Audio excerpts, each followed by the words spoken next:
안녕하세요. 숲이 읽어주는 자매지속인자 마술사입니다. 평생 하고픈 일을 찾아가는 법. 칼 플레머치엄 박여진 옮김. 행복하게 맞는 아침. 제리 더브리스 78세. 10대 시절 나는 학교에 있는 시간을 제어하고 일주일 내내 농장 일을 했다네. 물론 학교 가기 전에도 다녀와서도 일을 했지. 새벽 4시에 일어나 소젖을 짜고 가축들 사료를 주는 걸로 하루를 시작했다네.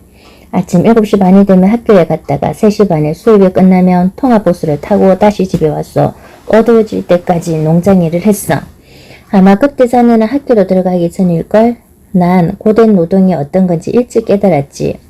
10대에 이른 교훈을 얻는 거 정말 값진 일이라고 생각해.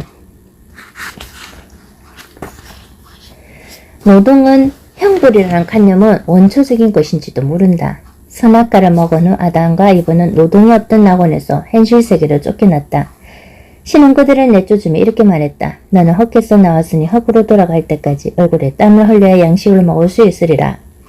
창세기 3장 19절. 더 이상 시원한 바람을 맞으며 한가로이 동산을 거니는 사람도 없었고 배고플 때 과일을 따먹는 사람도 없었다. 아담과 이브 그리고 그 자손들은 평생의 고된 노동을 행벌로 받았다. 일하지 않고 살 수 있는 유토피아를 제안하는 사람은 없다. 인간은 누구나 생존하기 위해 적 의식주를 해결하기 위해 일을 한다.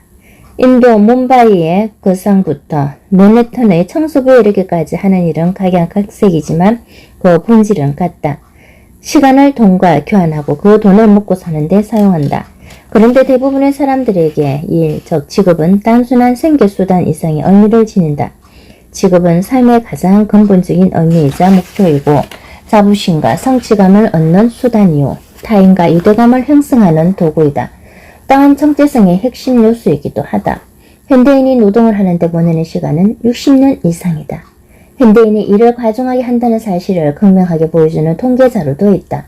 2006년 발표된 한 조사에 따르면 미국인 노동자들이 1년 동안 사용하지 않은 휴가일수를 합하면 무려 5억 7,400만 일에 달하는 것으로 나타났다. 이 수치는 5,500명이 1년 동안 일하는 시간과 같다. 노동자들은 일반적으로 1년에 약 1,800시간을 직장에서 보내며 초과 근무나 부업을 하는 경우도 있다. 과거와는 달리 대부분의 현대인들에게는 평생이 보장되는 직장이 없다. 성인이 된 이후 죽을 때까지 평균 5번 이상은 직업을 바꾼다. 좋아하고 있는 일을 찾는 것은 젊은 사람들에게는 물론 대다수 사람들에게 일종의 모험이 되었다. 직업에 만족하지 못하거나 실정을 느끼면 언제라도 직업을 바꾸며 은퇴 후에도 제2의 직업을 노리기도 한다. 지그문트 프로이트는 인간 행복의 토대를 이루는 것은 사랑과 일이라고 했다. 앞장에서 이미 사랑에 관한 조언을 살펴보았으니 여기서는 일에 관해 생각해보자. 이 책을 위해 우리가 만난 hen자들의 직장생활 경력을 모두 합하면 약 5만 년에 달한다. 그들은 우리가 상상할 수 있는 거의 모든 종류의 일을 했다. 식당 종업원부터 사장까지, 사병부터 부대장까지, 공장 노동자부터 공장장에 이르기까지 직급도 다양하며 운동선수, 코치, 성직자, 농부, 광부, 교사, 모든 업종의 상인들, 기업 CEO, 상점, 정원, 일용직 노동자, 화가, 작가, 배우 등 온갖 종류의 직종들이 다 포함되어 있다. 이처럼 다양한 직업들은 그들이 살아온 지난 세기 사회상을 반영한다.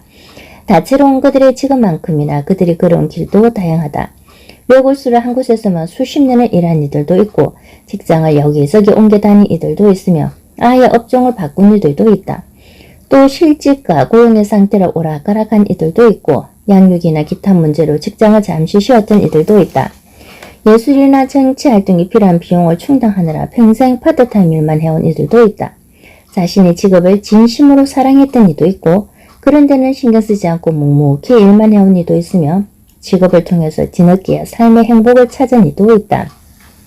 이처럼 다양한 경험을 지닌 인생의 hen자들이 들려준 의미 있고 만족스러운 직업을 찾기 위한 조언을 5가지로 정리했다.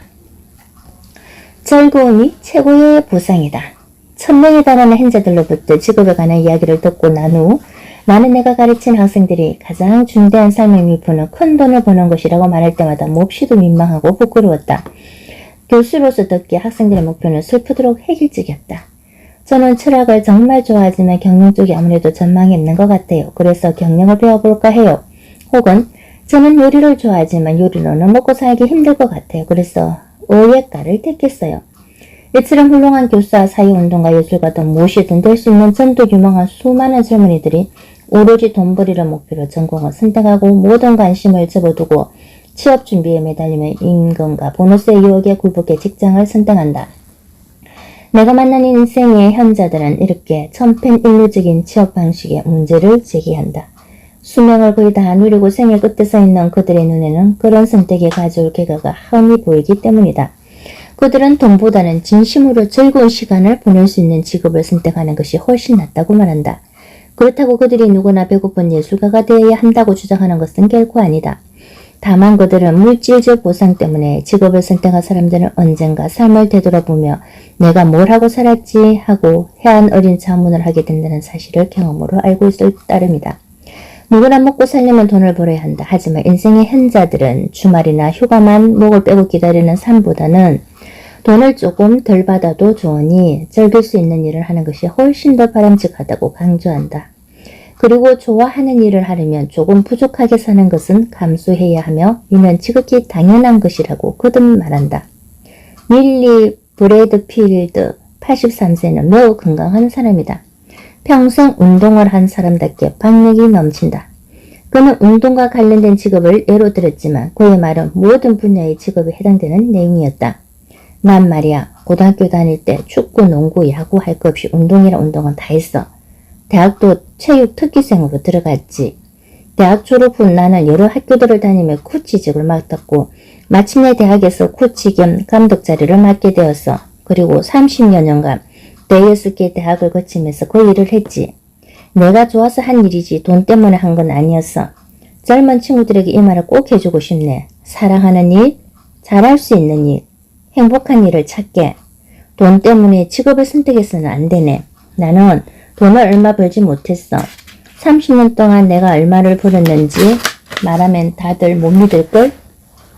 가장 중요한 건 말이야. 무조건 사랑하는 일, 매일 하고 싶어 설레는 일을 직업으로 삼는 거지. 에서드 브룩쇼 77세는 다양한 일들을 해왔고 지난 20년 동안 자원봉사 프로그램을 지휘했다. 그는 이 일을 통해 이루 말할 수 없는 만족감을 느꼈다. 일 자체가 그녀의 가치관과 맞았기 때문이다. 재능이 많은 에스드는 다른 직장에서 훨씬 더 많은 돈을 벌 수도 있었다. 하지만 그녀의 생각은 달랐다. 손녀들이 이런 말을 합디다. 할머니, 난 돈을 아주 많이 벌 거야. 돈이 제일 중요해. 전 그 아이들에게 이렇게 말했죠. 그 돈을 벌기 위해 일하면서 내가 행복해야 한다는 점만 명심하렴. 억만금을 번다 해도 행복하지 않다면 그 일을 즐길 수가 없거든. 생각해보렴. 매일 아침에 일어나 그 일을 해야 한다는 사실을 한 가지 목표로 정했으면 그 목표에 다른 가치들도 포함되어 있는지 잘 살펴야 합니다. 그러면 나머지는 저절로 될 테니까요. 어떤 인생의 현자들은 시간과 돈 사이의 균형을 잘 맞춰야 한다고 충고한다. 돈에 연연하지 않는다면 파트타임 일을 하면서 진정으로 중요한 것을 누릴 수도 있다. 어느 날 갑자기 일하는 시간이 줄어들고 여가 시간이 늘었다고 상상해보라. 내가 만날 인생의 현자들 중에는 생활비를 확 줄이고 집은 사는 대신 세를 얻고 남들을 따라하느라 사들이던 값비싼 물건들을 사지 않고 살기로 결정한 사람들도 있다. 케빈 테트리얼트는 60대이지만 여전히 의욕적으로 일하고 있다. 그는 현재 지역 급식 시설에서 관리직을 맡고 있으며 자신의 일을 사랑한다. 지금껏 해온 일 중 최고죠. 사람들과 함께 할 수 있는 직업이니까요. 나는 사람들을 좋아하거든요. 이익만 추구하는 세상의 흐름과는 동떨어진 일이기도 하고요. 그러다 보니 압박이나 스트레스도 없지요. 그가 직업을 만족할 수 있는 이유 중 하나는 제대로 된 정규직을 포기했기 때문이다. 파트타임으로 일한 지 꽤 오래되었지요. 이런 식으로 일하는 것은 내가 추구하는 삶을 실현하는 데 정말 중요합니다. 다른 사람들에게도 추천해주고 싶어요. 파트타임으로 일하면 쓸모없어지거나 태물처리처럼 될 일이 없어요. 나도 한때 학생들을 가르친 적도 있고 다른 여러 가지 일을 했지만 파트타임으로 일을 하다 보니 관심 있는 다른 일들을 할 수 있는 자유가 생기더군요. 일단 직업이 생기면 얼마를 벌 수 있나 신경 쓰게 되잖아요. 하지만 나는 내가 원하는 삶에 필요한 돈만 버니까 부담이 없죠. 게다가 자원봉사나 다른 일들을 할 시간도 넉넉하고요. 책 제목 같지만 꼭 이렇게 말하고 싶네요. 사랑하는 일을 하라. 돈은 자연히 따라올 것이다. 사랑하는 일을 하라. 돈은 자연히 따라올 것이다. 사랑하는 일을 하라. 돈은 자연히 따라올 것이다. 심리학자들은 이러한 세계관을 이끌어 그리스에서 유래한 에우다이모니아라고 부른다. 흔히 행복이라는 의미로 쓰이는 이 말은 행하는 것 자체로 보상을 받는 행위를 뜻한다. 행하는 것 자체로 보상을 받는 행위. 행하는 것 자체로 보상을 받는 행위. 헤도니즘, 쾌락주의에서 사용하는 헤도니아라고는 말과는 반대의 뜻이다. 쾌락을 추구하는 사람에게는 이런 돈벌이 수단이다. 반대로 행복을 추구하는 사람들은 개인의 성장과 지역사회에 기여하기, 의미 있는 관계 맺기 등을 목표로 일하며 오롯이 돈을 벌기 위해 일하는 사람보다 일에 대한 만족도도 훨씬 높다. 현대인의 직업에 관한 의식을 보여주는 한 조사 자료를 보면 이 책을 준비하면서 만난 1000명 이상의 인생의 행자들은 언급조차 하지 않았던 부분이 오히려 우위를 점하고 있어 눈길을 끈다. 그 내용은 다음과 같다. 첫째, 원하는 것을 살만한 돈을 벌려면 가능한 열심히 일해야 하며 그것이 행복의 조건이다. 둘째, 최소한 주변 사람들만큼 살아야 하며 가능하다면 그들보다 부유해야만 진정으로 성공한 것이다. 셋째, 미래의 권력을 얻기 위해 직업을 구해야 한다. 이처럼 오늘날 대부분의 사람들의 인생의 행자들 가운데 단 한 명도 언급하지 않았던 바로 그 이유와 목표 때문에 직업을 구하고 일을 한다. 조이스 캐시어스 79세는 다음과 같은 이야기를 들려주었다. 주변을 돌아보면 나보다 부유하고 뛰어난 사람들이 있기 마련이지. 그러니까 외적인 보상을 목표로 일을 한다면 언젠가는 좌절할 수밖에 없다네. 사람이란 너의 자신보다 더 많은 것을 가진 사람과 비교하기 마련이거든. 하지만 이래서 없는 만족감이나 즐거움을 목표로 한다면 분명 성공할 수 있다네. 그런 일을 찾고 계속 그 일을 하는 것보다 더 큰 축복은 없으니까 말이야. 인생의 hen자들의 충고는 분명하다. 하고 싶은 다른 일이 있는데 수입이 줄어들까봐 걱정된다 해도 일단 하고 싶은 일을 하라는 것이다. 여기에 필요한 방법까지 세세하게 알려주는 책은 없다. 하지만 잘 따져보라. 20대부터 일을 한다면 40년 혹은 그 이상을 하루에 8시간 이상 1년에 48주를 일해야 한다. 금전적 이익만으로는 지루하고 실증나는 일을 하느라 잃어버린 세월을 보상받을 수 없다. 마지막으로 모르간 그랜디스 76세의 조언을 소개한다. 아직도 일의 즐거움보다 돈이 더 중요하다고 논쟁 중인 사람들이 있다면 모르간의 말을 눈에 잘 띄는 곳에 붙여놓길 바란다. 사람들이 시간당 얼마나 버는지에만 관심을 쏟는 건 큰 문제야. 나는 이렇게 말하고 싶다네. 행복하지 않다면 당장 그 일을 그만두십시오. 나는 사람들이 시간당 얼마나 버는지에는 관심이 없다네. 하지만 아침에 출근해서 진짜 하기 싫다 그만두고 싶다는 말이 절로 나온다면 당장 그만둬야지. 이제야 재미있는 일을 찾았군 하는 말이 절로 나올 때까지 눈과 귀를 열고 그런 일을 찾아야 하고 그러고 나서 자신에게 또 가장 소중한 사람에게도 말하는 거야. 앞으로 일주일에 $200 정도 손해볼 거야. 하지만 난 훨씬 더 행복해질 거야. 삶도 훨씬 편해질 거고 먹고 사는데도 문제없어. 세상에는 좋아하지도 않는 일에 묶여 지독하게 불행하게 사는 사람들이 있지. 그들은 삶이 아니라 돈 때문에 그렇게 매여 사는 거야. 고통 없는 달콤함은 없다. 처음부터 좋아하는 일을 만나지 못할 수도 있다는 점은 인생의 hen자들도 인정한다. 그들 역시 일을 하다 보니 자신과 맞지 않는 일이었던 경험이 종종 있기 때문이다. 하지만 그들은 싫어하는 일을 하면서 타성해지는 실수는 절대 하지 말라고 충고한다. 좋아하지 않는 일을 선택했을 때 가장 큰 비극은 직업이 자신과 맞지 않는다는 사실을 깨닫는 것이 아니라 그럼에도 불구하고 그 직장에 여전히 머물러 있는 것이다. 캐롤린 타포야 78세는 희망이라고는 없는 일들을 전진하고 난 후에야 만성 질병을 안고 살아가는 사람들을 돕는 건강교육 분야의 일을 평생 직업으로 삼게 되었다. 즐길 수 있는 직업을 고르는 건 아주 중요하지. 거의 매일 아침 9시에서 저녁 6시까지 꼬박 싫어하는 일을 해야 한다고 생각해봐. 삶 전체가 아주 재미없고 힘들어질 거야. 설령 학교 때 전공을 했더라도 싫어하는 직업을 고르면 안 돼. 단순히 돈이 필요하다는 이유로 싫어하는 일을 했어도 안 되고 매일매일 즐겁게 출근할 수 있는 직장을 찾겠다는 목표를 세워 정말 좋아하는 일을 찾아야 해. 직업은 길게 봐야 해. 30년, 어쩌면 그 이상을 하게 될지도 모르니까. 앞장에 나왔던 제럴드 헤드릭스의 이야기를 좀 더 해보자. 그는 hen진에 은퇴를 했지만 여러 분야에서 성공한 기업인이었다. 물론 그 역시 실패한 적이 있었다.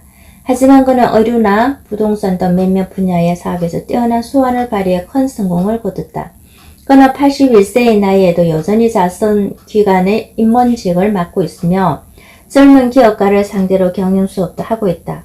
포크에 능하고 도박 분석을 좋아하는 제럴드들은 당장 만족스럽지는 않지만 지금 하는 일이 자신에게 맞는 일인지 파악하는데 1년 어쩌면 2년에서 3년 정도는 투자할 가치가 있다고 말한다. 나라면 먼저 내가 일하고 싶은 분야에 성공한 사람 밑에서 몇 년을 일하겠네. 그 분야에 대해 가능한 많이 배운다는 자세로 일하는 거지. 그리고 만약 나와 맞지 않는 분야라면 잘못 택한 것이니 1년이나 2년 안에 그만두고 다른 일을 찾아봐야지. 탐색 기간을 정해두고 자신에게 맞지 않으면 진로를 바꿀 수도 있다는 인식을 가지고 있다면 어떤 일이든 자유롭게 도전하고 위험도 기꺼이 감수하게 된다. 직장을 옮기거나 새로운 일에 도전하는 걸 두려워하지 마. 나이는 중요하지 않아.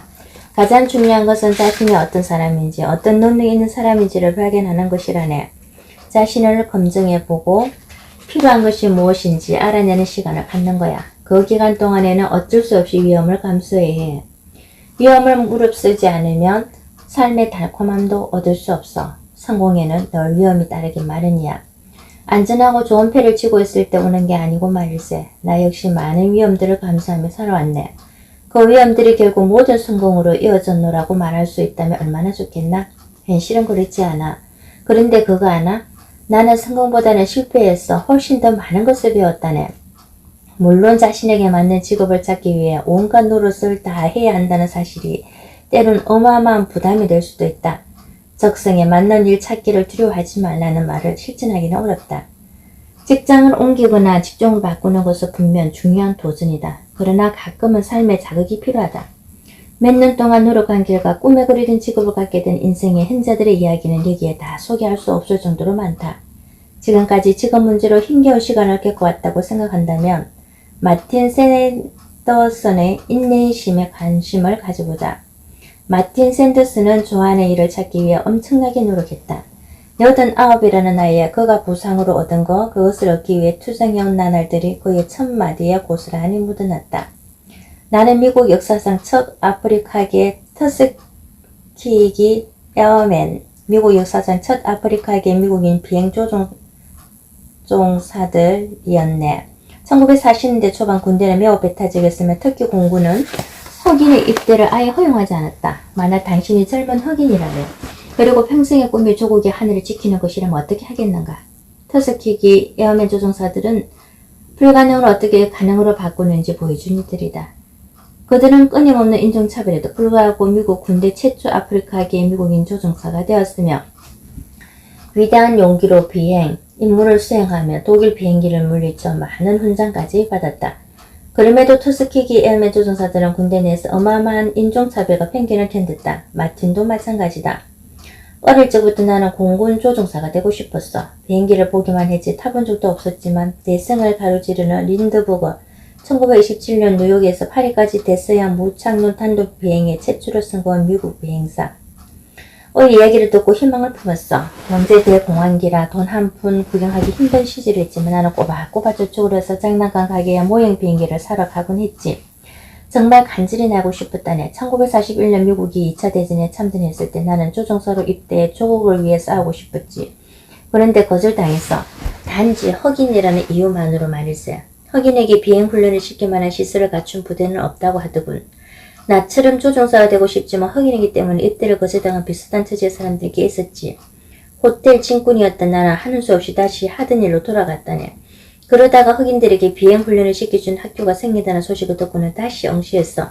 하지만 떨어졌고 나는 호텔 직군 일로 되돌아갔어. 그런데 그 학교에서 지원 자격을 완화했다는 소식을 듣고 다시 응시했어.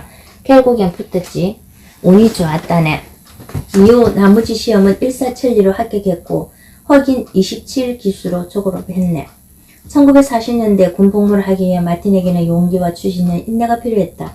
당시 군대에서 흑인은 매우 드물었고 더구나 흑인 장교는 그야말로 희귀한 존재였기 때문이다. 군대는 지독할 정도로 백다적이었지. 내가 흑인 무리 중 한 명이라는 사실을 벗어날 방법은 없었어. 우리는 이상한 사람들 취급을 받았지. 이전에 흑인 장기를 보지 못했던 사람들이 태반이었고 흑인 조종사나 구경도 하기 힘들었으니까. 당시 군대는 정말 악취나는 인종차별주의자들이 집합소 있어 차별을 철폐하고 인종을 통합한 부대는 없었으니까. 백인들은 흑인 장교가 백인 사병에게 명령하는 꼴을 못 보겠다는 신부였지. 그럼에도 불구하고 마틴은 유럽에서 있었던 전투에 목숨을 걸고 참전해 조국을 위해 싸우고 싶었던 꿈을 이루었다. 나는 전투에 참여했고 살아남았다네. 젊은 사람들이 종종 이렇게 물어. 두려웠습니까? 그러면 나는 이렇게 대답했지. 물론 두려웠지. 누군가 대해서 내게 총을 겨누며 나를 죽이려 하고 있고 그 낌새를 알아차렸다면 어찌 두렵지 않겠는가. 거짓말을 하지 않겠네. 빗발치는 총알들을 봤을 땐 정말 두려웠다네. 포기하는 사람들도 있었지만 마틴은 인종차별이 만연한 군대 체계제에 굴벌하지 않았다. 오히려 어려운 상황에서도 전투 경험을 살려 삶의 진로를 개척해 나갔다. 어려서는 상상조차 못했던 일이다. 나는 동료들을 한 인간으로 받아들였다네. 편견 없이 늘 열린 마음으로 대하려고 노력했지. 특히 어떤 상황에서도 피부색에 영향을 미치지 않게 하려고 했어. 난 내 삶이 매우 자랑스럽네. 흑인 조종사라는 점도 또 내가 조국과 이 사이에 기여했다는 점도 자랑스럽다네. 아직 유언장은 쓰지도 않았고 무슨 말 써야 할지도 모르겠지만 그저 바라는 게 있다면 내 삶이 어떤 방식으로든 인류의 보탬이 되었으면 하는 것이라네. 지금까지 소개한 사례들을 보면 알겠지만 노인시대 중 대다수가 희망도 없는 일을 하면서 책임의 권리를 짊어지고 살았다. 당시 경제상황이 현재보다 훨씬 나빴기 때문이다. 그렇게 살아온 이들이 얻기에 만족할 수 있는 직업을 찾아야 한다고 생각하는 것이다. 만약 지금 하는 일이 행복하지 않다면 몇 년이 걸리더라도 만족스러운 직업을 찾는 일을 절대 포기해서는 안 된다. 싫어하는 일을 하느라 많은 시간을 허비하기에는 인생이 너무 짧다. 싫어하는 일에서도 배운다. 인생의 현자들이 들려준 조언은 이렇게 요약할 수 있다. 좋아하는 일을 찾아 그 일을 해라. 매일매일 싫어하는 일에 끌려다니는 것보다 더 한심한 것은 없다. 지금 좋아하는 일을 하고 있지 않다면 당장 그만두라. 그들의 말을 듣다 보면 분명 반문하고 싶은 사람들이 있을 것이다. 널 좋아하는 일만 할 수는 없다는 현실 때문이다. 실제로 대부분의 사람들이 최소한 한 번 이상은 싫어하는 일을 했던 경험이 있다. 아니면 이제 막 그런 일을 시작하려 할 수도 있다. 나 역시 매사추세츠주 케임브리지의 한 식당에서 일할 때는 정말 끔찍했다. 그 식당에서 내가 한 일은 끝도 없이 쌓이는 접시면 냄비를 닦는 일과 손님 가오는 뒤 테이블 위를 치우는 것이었다. 식당에 출근하면 몇 분이 마치 몇 시간이나 되는 것처럼 지루하게 흘렀다. 그러다 한 번은 스테이크용 칼에 손을 베어 깨매이 했는데 기분이 날아갈 듯 했다. 집에 일찍 갈 수 있었기 때문이었다. 대다수의 사람들이 처음 시작할 때는 그렇게 대단지 않은 직업이나 이상적이지 않은 일을 한다. 때로는 가장 쓸모있는 일, 언젠가 원하는 일을 하기 위해 그 분야 입문 단계의 일들을 한 경우도 있을 것이고 답답하고 불쾌하고 활기 없는 환경에서 일해본 경험도 있을 것이다. 실제 경험을 하지 않았더라도 눈이 반쯤 감긴 가게 점원, 예민한 은행 창구 직원, 무표정한 패스트푸드점 아르바이트생 등 하는 일이 도통 재미없어 보이는 사람들은 흔히 볼 수 있다. 그런 상황에 처한 사람들이라면 이렇게 말하고 싶을지도 모른다. 좋아하는 일을 하라는 말 따윈 집어치워. 그들에게 인생의 현자들이 들려주는 답은 하나다. 자신이 좋아하는 일을 할 수 없는 상황이라면 지금 하고 있는 일에서 가치를 찾으라. 지금 하고 있는 일에서 가치를 찾으라. 지금 하고 있는 일에서 가치를 찾으라. 지루하고 재미없고 유쾌하지 않은 일에 관해서라면 우리보다 인생의 현자들의 경험이 더 풍부하다는 사실을 명심하자. 그들 중엔 전도 유망해 보이는 전공과 선택의 대학에 입학하고 취업 공부에 목을 매다 졸업 후 화이트칼라 직종에 취업하는 요즘 젊은이들과 유사한 여정을 걸어온 이들은 극히 소수다. 인생의 현자들 중에 가장 성공한 사람들은 오히려 가장 평범하고 지루한 일을 배움의 기회로 변화시켰던 사람들이다. 그 대표적인 예가 샘 윈스턴 74세이다. 샘은 고난도 기술이나 전문적 능력이 필요한 여러 가지 일들을 했다. 그는 엔지니어 훈련을 받았을 뿐 아니라 마케팅 업무도 했고 총지배니 일을 한 적도 있다. 그는 자신이 직업에서 성공할 수 있었던 것은 좋아하지 않은 일에서도 뭔가를 배울 수 있는 능력 때문이라고 말한다. 일을 학습 경험으로 보고 지식을 축적하는 기회로 활용한 것이 핵심이다.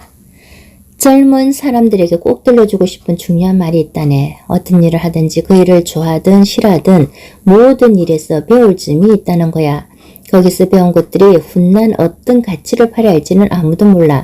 살다 보니 정말 싫지만 할 수밖에 없었던 일들도 참 많았네. 그런 일들을 할 때면 내가 쓸모없는 일을 하고 있다는 생각이 들곤 했지. 하지만 그 와중에도 배운 점이 있다면 아무리 하찮은 일이라도 내 삶에 중요한 역할을 한다는 걸세. 나는 대학 시절에도 돈을 벌어야 했기에 이런저런 아르바이트를 했네. 대부분 사람들이 별로 대단지 않게 생각하는 그런 일들이었지. 그런데 그때 했던 일들이 훗날 내가 고용주가 되었을 때 직원들을 이해하는데 정말 큰 도움이 되었다네. 정말 가치 있게 이용된 셈이지. 나는 젊은 사람들에게 이렇게 말하곤 해. 무슨 일을 하든지 배워라. 그 경험은 언제든 가치를 발휘한다. 셈은 남다른 통찰력으로 터득한 소중한 지혜를 나누어 주었다. 가장 좋은 것, 가장 빛나는 것에서만 배울 점이 있는 것이 아니라 실패와 해로운 것들에서도 배울 점이 있다는 사실이다. 사람도 마찬가지야. 흔히 누구에게나 좋은 면은 있다고 하지만 말 그대로 대부분의 사람들은 저마다 좋은 면을 가지고 있어. 설령 그렇지 않은 사람이라 해도 나쁜 예를 보여줌으로써 도움을 주지. 그러니 좋은 사람이건 나쁜 사람이고 모두에게서 배울 점이 있다네. 누구든지 어떤 지위에 있는 사람이든지 상관없이 무슨 일을 하든 누구를 만나든 내 삶에 도움이 되게 하려면 어떻게 해야 할까? 스테파니 피링턴 75세의 사례를 보자. 그녀는 집안 형편 때문에 대학을 그만두고 일자리를 찾아놨었고 은행에 취직했다. 겉으로 보기에 그녀가 하는 일은 지루하고 스트레스가 많으면 성취감이나 발전기에는 거의 없어 보였다. 하지만 그녀는 다르게 생각했다. 자신의 직업을 다른 사람들에게 서비스를 제공하는 것으로 여기고 큰 의미를 두었다. 일자리를 구하고 있었는데 은행에서 연락이 왔어. 아마 2년 계약직이었을 거야. 그렇게 일을 시작했고 학교에는 복학을 못했지. 은행에서 나는 신용부수에서 일을 했는데 주로 대출 관련 업무를 했어. 나는 그 일을 사람들을 돌봐주는 일이라고 생각했어. 돈을 갚지 못하는 사람들을 보면 열에 뭔가 큰 일이 생겼기 때문에 못 갚는 거잖아. 그런 사람들을 보살피는 입장이 되면 그들에게 한꺼번에 6개월치 대출금은 당장 갚으라고 말할 수는 없지. 그들과 함께 대출금을 갚을 수 있는 해결 방법을 찾아야 하지 않겠어?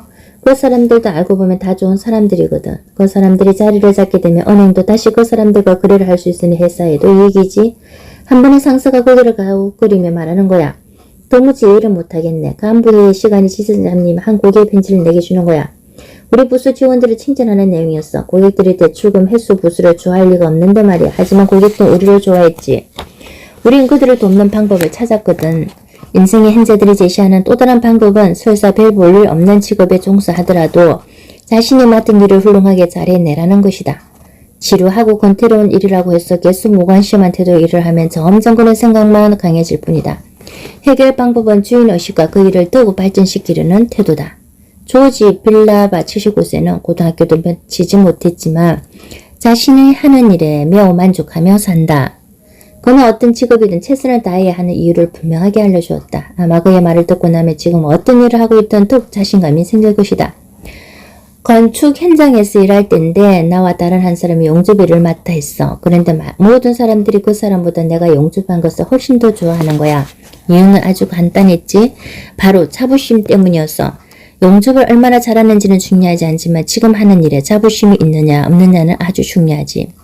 무슨 일을 하든 무슨 상관인가 할 수 있는 한 최선을 다하는 거지. 그리고 그 일에 자부심을 갖는 거야. 그 사람도 나처럼 용접을 하는 사람이었지만 단 한 번도 용접을 멋지게 잘해 맺거나 외거나 만들겠다고 죽으라고 노력한 적이 없었거든.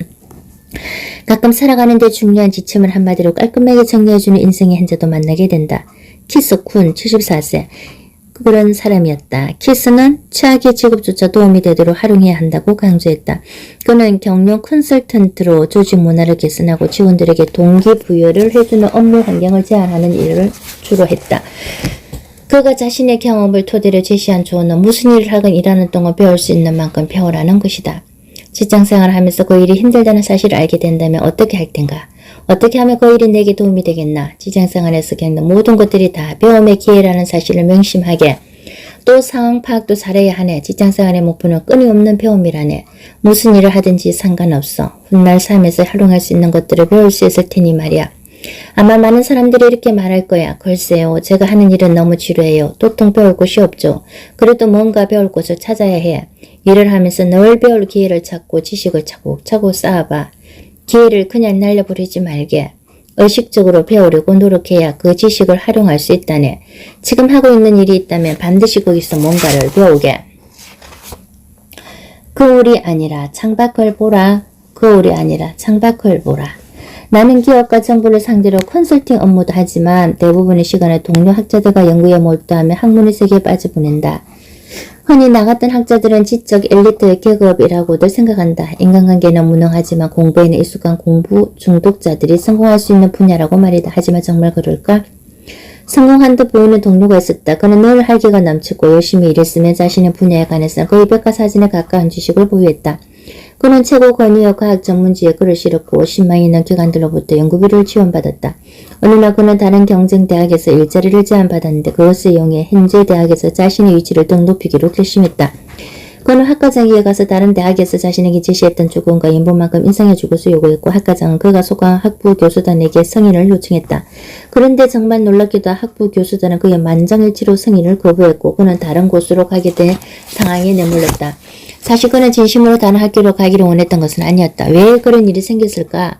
그는 누구와도 잘 지내지 못했기 때문이다. 그는 동료들에게 무례했고 그다지 중요하지 않은 문제로 자주 다툼을 일으켰으며 일과 연관되어 만나는 모든 사람에게 거들먹거리며 잘난 척했다. 결국 사람들은 그의 전문성과 학문적인 성과에는 별로 신경 쓰지 않게 되었고 오히려 그의 아나무인 인성만 문제 삼게 된 것이다. 아무리 객관적인 성취가 중요한 세상이라 해도 대인관계에 무능하면 직업에서의 성취도 무색하게 된다. 이 책을 위해 만난 인생의 hen자들의 직종을 합하면 수백 가지가 넘는다. 그들은 직장생활에서 성공하는 사람도 실패하고 무너지는 사람도 보았다. 그런 경험을 바탕으로 그들은 입을 모아 말한다. 직장생활에서 가장 중요한 것은 인간관계라고. 얼마나 뛰어난 사람이건 얼마나 똑똑한 사람이건 중요하지 않다. 성공하려면 인간관계에서 성공해야 한다. 오늘날 대다수의 젊은 사람들은 기술적인 전문성에만 지나치게 치중한 나머지 직장에서 성공할 수 있는 핵심 요소, 즉 인간관계는 관가하기 쉽다.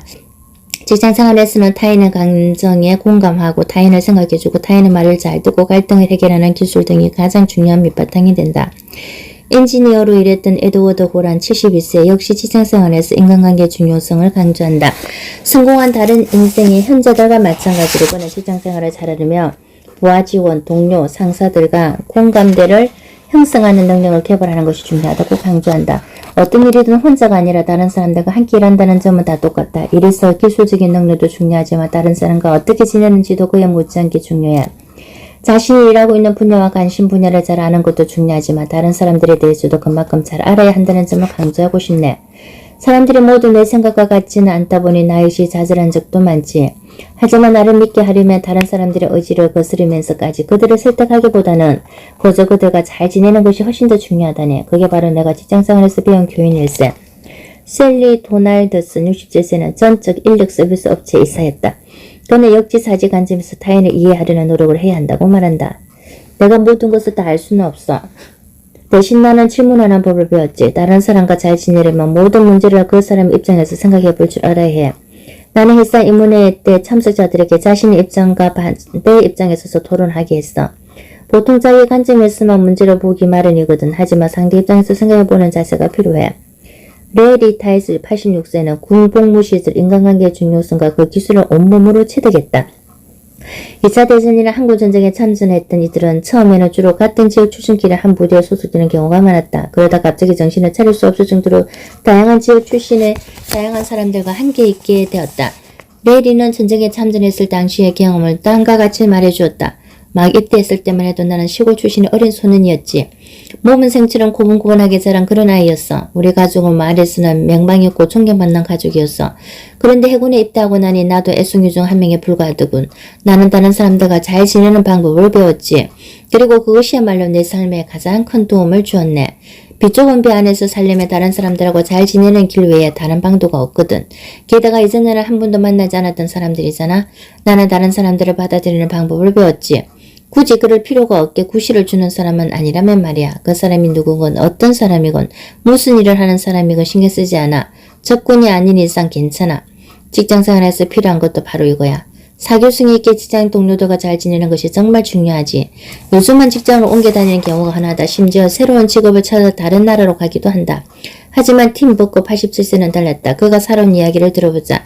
나는 지금까지 농장일 외에 다른 일을 해본 적이 없어. 다들 나들은 농장일이 천직이라고도 하지. 이 농장은 1798년 내 선조가 일꾼 거야. 내가 이 농장의 7대 농장주이지. 가족 농장이긴 하지만 일하는 사람이 35명이나 돼. 젖을 짤 수도 기르고 농사도 지어야 하니까. 큰 농장을 운영하려면 재정관리도 중요하지만 인력관리도 매우 중요하다. 일하는 사람들을 잘 관리하려면 농장주이신 농장일을 직접 할 줄 알아야 한다. 고용인, 개개인을 잘 이해하고 존중하며 무엇보다도 공감대가 형성되어야 한다. 고용인들을 다루려면 인내심이 있어야 해. 성급하게 판단해서는 안 돼. 내가 그 사람 인생을 살아본 것이 아니자는가. 우리 농장에서 일하는 사람들을 험잡으려 돌려면 끝도 없을지 몰라. 하지만 나는 그러지 않아. 그냥 이렇게 혼자 말을 해. 주제넘게 나서지 말자. 한 발짝 떨어져서 보면 모든 것들이 아주 달라 보이는 법이라네. 농장 일에 간에 나보다 더 회복한 사람들도 있어. 그런데 그 일 사람들은 나와는 전혀 다른 환경에서 자랐지. 나는 그들에게 내 방식대로 일을 시키려고 하지 않아. 주로 의논을 하지. 그때도 주제넘게 나서거나 걸리고 휘두르지 않으려고 늘 신경 쓴다네. 인생의 hen자들의 조언을 집중적으로 살펴보면 그들이 강조하는 인간관계 기술에는 단순한 요령을 넘어서는 중요한 원칙이 있다. 바로 겸손이다. 그들은 타인의 지식을 존중해야 한다고 말한다. 특히 자신보다 낮은 지위에 있는 사람들의 지식은 더더욱 존중해 주어야 한다고 했다. 그러므로 똑똑한 리더보다는 늘 배우려는 자세를 지닌 리더를 더욱 높이 평가했다. 앤서니 쉘 73세는 직접 컨설팅 업체도 운영했고 여러 주요 기업에서 엔지니어로 일하기도 했다. 그는 자신이 성공할 수 있던 이유는 단 하나의 원칙 때문이라고 말한다. 바로 콧대를 낮추는 것이다. 한때 그는 150명의 동료들과 함께 일을 했다. 그가 하는 일은 첨단 기술을 필요로 하는 분야에서 웬만한 사람들을 설명을 해도 알아듣지 못하는 경우가 많았다. 그런 전문 분야에서 일했지만 그 역시 인간관계의 중요성과 특히 겸손의 중요성을 깨달았다고 한다. 내가 했던 일이 특별한 기술이 필요한 것이긴 했지만 나는 늘 모든 사람들이 그 기술에 관해 나보다 더 잘 안다는 자세로 일했어. 내가 남다른 기술을 가지고 있다는 사실에 교만한 마음을 품었다면 사람들을 이용하고 통제하려 했겠지. 그 사람들이 내게 무엇을 주건 간에 내 능력만 최고인 줄 알고 일했을 거야.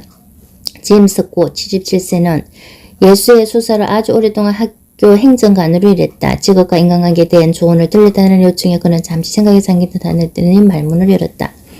나는 늘 뭔가를 책임지며 살아왔어. 그가 이런 삶의 태도로 갖게 된 데는 여러 가지 이유가 있겠지만 그중 한 가지는 스코치 어디에서건 늘 지도자 역할에 익숙했기 때문이다. 그에게 중요한 것은 자신이 아닌 타인을 위한 삶이었고 이는 단지 윤리적 이유만이 아니라 그의 직업과도 연관이 있었다. 나는 나 자신보다는 타인을 더 많이 생각하며 살려는 가정교육을 받으며 자랐어. 그런 습관 때문에 일을 하면서도 나보다는 주변에 더욱 관심을 기울였지. 얼마 전 한 젊은 남자가 진로를 바꾸는 문제를 고민하고 있다면서 내게 도움을 청하더군. 그래서 내가 말했지. 아주 간단합니다. 누구를 어디에서 만나건 늘 그 사람들이 당신보다 더 훌륭하다고 생각하십시오. 그들이 당신보다 더 뛰어나다고 생각하는 겁니다. 그렇게만 한다면 아무 문제 없이 지낼 수 있을 겁니다. 주변을 둘러보면 사람들을 고통스럽게 하는 가장 파괴적인 아킬레스건은 바로 자신을 지나치게 중요하게 여기는 태도야. 그렇게 하면 결국 문제가 생기니까. 스콧은 자신과 타인을 보는 시선의 차이를 거울과 창문에 빗대어 설명해 주었는데 그것은 내게도 큰 도움이 되었다. 직업이다 보니 오랜 세월 슬픔 속에서 보낸 분들을 대해야 할 때도 있지. 그런 분들을 만나는 일은 나 같은 성직자에게도 버거울 때가 있어. 나는 그런 사람들에게 이런 이야기를 곧잘 해준다네. 자신을 그만 들여다보세요. 자신을 들여다보는 것은 거울 속 자신을 보는 것과 같습니다. 그저 당신과 똑같은 모습을 한 당신 모습만 보이지요. 창가로 가세요. 그리고 창밖을 내다보세요. 어떤 이들은 책임지는 데 익숙해서 정작 자아가 위태로워지기도 해. 자존심을 세우려 하고 다른 사람과 비교하며 지나치게 아동반도 사는 경우가 많으니까 그렇게 살다 보면 판단력이 허려지지. 마치 거울에 비친 자신의 모습만 보는 것처럼. 그런 사람은 거울 앞에서 벗어나 창밖을 내다봐야 해. 인생의 hen자들이 들려준 조언을 종합해보며 자신에게 맞는 일을 찾고 직장에서 타인과의 인간관계를 최대한 잘하는 방법을 배우기 위해 노력을 기울여야 한다. 너에게 아무리 빼어나도 직장에서 인간관계가 엉망이고 스트레스를 많이 받는다면 아침에 일어나 일터로 가고픈 마음이 들지 않을 것이다. 더욱이 동료가 어떻게 하면 동기부여가 되는지 어떤 열망이 있는지 알지 못한다면 성공을 향한 진로는 가로막혀버릴 것이다. 적당한 겸손 역시 많은 인생의 현자들이 꼽는 덕목이다. 타인의 지식을 존중하고 자신으로부터 한 걸음 물러서야 한다. 거울을 보지 말고 창밖을 보라. 소매를 걷어붙이는 건 내 손이다.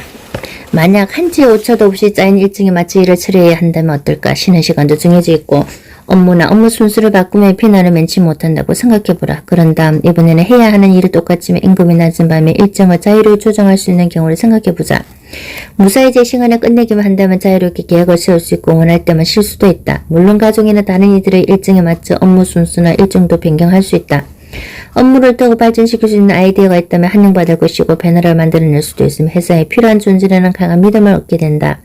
다시 말하자면 자율성을 보장받는 것이다. 사전 정의에 따르면 자율성은 자신이 정한 원칙에 따라 어떤 일을 하거나 독립적으로 자기를 통제할 수 있는 자유를 의미하는 것으로 많은 사람들이 원하는 것이기도 하다. 인생의 현자들은 무슨 수를 썼으라도 두 번째 직업을 택하라고 할 것이다. 그들의 경험으로 미루어보아 직장생활을 즐겁게 하기 위해 반드시 필요한 것이 자율성과 융통성이다. 거기에 자유가 더 주어진다면 더할 나위 없을 것이다. 자율성은 매우 다양한 방법으로 얻을 수 있다. 그런 직업을 선택하거나 선택의 권한이 더 큰 자리로 차곡차곡 올라가는 방법도 있고 사업을 직접 하는 방법도 있다. 어떤 방식을 취하든 그 일에 몰두한다면 훨씬 더 행복해질 것이다. 조 맥클루스키 70세 이야기를 들어보자. 일이 생활보다 중요하지. 삶에 가장 깊은 만족을 주면서 종일 하는 이것이 일이니까. 좋은 환경에서 사는 건 좋은 일이지만 그렇다고 해서 즐기고 잘할 수 있는 일과 바꿀 수 있는 건 아니야. 기왕이면 두 가지 모두 누리면 검상첨하겠지만 말이야. 내 경우에는 내 손으로 직접 할 때가 가장 만족스럽더군. 한 회사에서 관리직 일을 했는데 5년간은 거리가 먼 일이다 보니 영 만족스럽지 않았어. 그래서 작은 사업을 시작했고 내가 직접 운영을 맡았지. 그 후로 나는 아침마다 소미를 걷어붙이고 의욕적으로 살았어. 자율성의 중요성은 비단 고위 직급에만 해당되는 말이 아니다. 베스트 걸린 83세는 회사에서 관리자 자리까지 승진해서 올랐다. 그 일을 좋아했느냐고 먼저 그녀는 고개를 끄덕였다. 좋아하고 말고 아무도 내게 지시를 하지 않았으니까 나한테 이래라 저래라 하지 말라고 늘 말하곤 했어. 회사에서 관리직에 있다 보면 어떻게 일처리를 해야 할지 훤하게 알게 되거든. 자신만의 방식으로 일처리도 할 수 있고 말이야. 하급 직원일 때는 나들어 이걸 하라고 이 한심한 아이디어를 한번 투덜대기 마련이잖아. 어떤 문제에 대한 빠르끈이 없을 때는 정말 비참한 기분이 들기도 해. 이 일을 처리할 수 있는 효율적인 방법을 알고 있는데 못하게 하는구나 하는 생각이 들 땐 더 그렇지. 일할 때는 좀 더 자유로운 것이 좋아. 이래서 자율성에 가장 크게 가치를 두는 인생의 hen자들은 대부분 자율성이 없는 직장에 다닌 사람들이었다. 80살의 글렌 카비는 어려서부터 일을 시작해 험한 일들을 전진하며 고된 노동의 쓴맛을 봤다. 경제대 공황 시기에 결혼한 그는 두세 가지 일을 한꺼번에 하고 주말에는 또 전화번호부 대달 일을 했다. 하지만 경제 사정은 크게 나아지지 않았다. 그러다 제법 큰 다이어 판매 회사에 취직했고 그곳에서 20년 가까이 일했다. 생활은 안정되지만 자율적으로 할 수 있는 일은 전혀 없었다. 그에게 직업은 생계 유지를 위한 수단 그 이상은 아니었다. 늘 아쉬움이 있었던 그는 다행히도 마지막 직업에서는 자율적이면서도 만족스러운 성취감을 얻을 수 있었다. 마지막으로 택한 직업이 최고였지. 내 타이어 가게가 생겼거든. 마침내 내가 사장이 된 거지. 그전에 나는 타이어 회사에서 일을 했어. 처음에는 타이어 교체부터 시작했지. 계속 일을 하면서 가게 매니저까지 승진했어. 그런데 일이 나랑 맞지 않더라고. 매니저라는 위치가 늘 이래라 저래라 간섭하는 자리거든. 그러다가 우여곡절 끝에 내 가게가 생기게 되었어. 그때부터는 정말 일이 좋아지더라고. 내가 원하는 대로 할 수 있었으니까. 물론 금전적인 이유도 한몫했지. 수입이 언제나 내 것이잖아. 그런 기분 아는가? 남의 회사 돈이 아니라 내 돈을 버는 기분, 내 돈을 말이야. 물론 수입이 안 좋을 때 역시 내가 감당해야 하지만 어쨌든 내가 책임지는 거잖아. 다른 사람을 위해 일할 때는 절대 할 수 없는 기분이지. 인생의 hen자들은 임금이 얼마인지와는 상관없이 일의 목표와 자율성을 추구하라고 얘기한다. 목표와 자율성이 없는 직장생활은 고통스러운 짐이 될지도 모른다. 일출을 보려면 어두울 때 일어나라. 직업과 관련해 인생의 hen자들은 모두 한 목소리로 이렇게 묻는다. 아침에 일어났을 때 오늘 할 일이 기대되는가? 아침에 일어나 하루가 두려워진다면 재앙이라고 인생의 hen자들은 말한다. 그들 역시 그런 기분을 겪어봤다. 셀리 윌슨 79세는 학기구사로 30년을 보내고 자신의 직업을 사랑했다. 그녀의 충고를 들어보자. 무엇보다도 재밌다고 생각하는 일에 관심을 쏟아야 해. 내 주변에는 관심도 없으면서 돈을 많이 벌 수 있는 분야라는 이유로 직업을 택한 친구들이 많았어. 아무리 돈을 많이 번다 해도 아침에 기쁘게 출근할 수 있는 직업보다 더 가치 있는 것은 없지. 두려움이 아닌 즐거움, 그보다 더 큰 보상은 없었으니까. 농부인 엘버트 풀숲은 특유의 창의력을 발휘해 이런 말을 들려주었다. 일출을 보고 싶으면 어두울 때 일어나야 해. 좋은 직장이 있다면 늦지 않고 제 시간에 직장에 가서 즐겁게 하루를 맞고 싶을 거야. 지금 하고 있는 일을 즐겨. 좋아하지 않는 일을 하기에는 하루가 너무 길거든. 좋아하지 않는 일을 하고 있다면 얼른 다른 일을 알아봐. 아침에 일어나서 하기 싫은 일을 하러 가는 것보다 더 가혹한 행동은 없으니까. 혹시 마구 과음을 지르는데 소리가 나오지 않은 아무 움직이 있는가? 인생의 현자들이 젊은 세대에게 간절히 전하고 싶은 말을 할 때도 그런 기분일 것이다. 그들이 우리에게 간절히 해주고 싶은 말은 바로 싫어하는 일을 하며 몇 년을 보내는 것은 후회의 지름길이요 비극적인 실수라는 것이다. 그들이 이토록 단호하고 강렬하게 자기들의 의견을 역설한 주제는 없었다. 그들이 이 책을 읽는 독자들을 꼭 알았으면 하는 한 가지는 하고 가장 자주 언급했던 주제이기도 하다. 그들은 말한다. 1년에 2000시간이 넘는 돌이킬 수 없는 시간을 낭비하는 일은 정말 바보짓이라고. 이제 생각해보자. 아침에 일어나서 일하러 가는 것이 두려웠는가? 출근할 때 두렵고 우울하고 끌려가는 것 같고 내키지 않은 기분이 드는 이들에게 그들은 말한다. 진심을 들여다보고 밖을 한번 둘러봐. 어쩌면 지금이 변화가 필요한 때인지도 몰라. 만족스러운 직업을 찾기 위한 5가지 조언. 내가 만난 인생의 hen자들 중 최고로운 대상자는 나이는 110세였다. 그녀와의 대화는 아주 인상적이었다. 내 첫 번째 직업이 뭐였냐고요? 물론 기억나고 말고 그 직장에서 첫날이 1차 대전이 끝난 날이었으니까 인생의 hen자들 중 많은 이들이 한두 번은 마음에 들지 않고 힘든 일에 종사했다. 그러다 대부분은 만족스러운 직업을 찾아 안착했다. 어떤 직종에서 어떤 일을 했던 그들이 제시한 만족스러운 직장과 직업을 찾기 위한 조언은 놀랄 정도로 비슷했다. 내적인 보상을 주는 직업을 찾아라. 사람들이 직업을 고를 때 저지르는 가장 큰 실수는 수입만 고려하는 것이다. 일에 대한 목표의식과 열정, 즐거움이 월급보다 훨씬 크고 중요하다. 포기하지 마라. 평생 해야 할 일이다. 좋아하는 일을 찾는 비결은 끈기다. 쉽게 포기하지 마라. 나쁜 직업도 최대한 활용하라. 그다지 일상적이지 않은 직업을 갖고 있다 해도 그 경험을 낭비하지 마라. 나쁜 직업에서도 많은 것을 배운다. 인간관계가 전부다. 성공하고 싶다면 인간관계 기술을 연마하라. 고도로 전문적인 분야의 일을 하는 사람이라도 감성지능이 결핍된 사람은 공격받기 쉽다. 자율성을 추구하라. 얼마나 자율성이 있느냐에 따라 직업 만족도가 좌우되는 경우가 많다. 자유로운 의사결정을 추구하라. 그리고 상사의 지시에 지나치게 좌우되지 말고 관심 있는 방향으로 나아가라.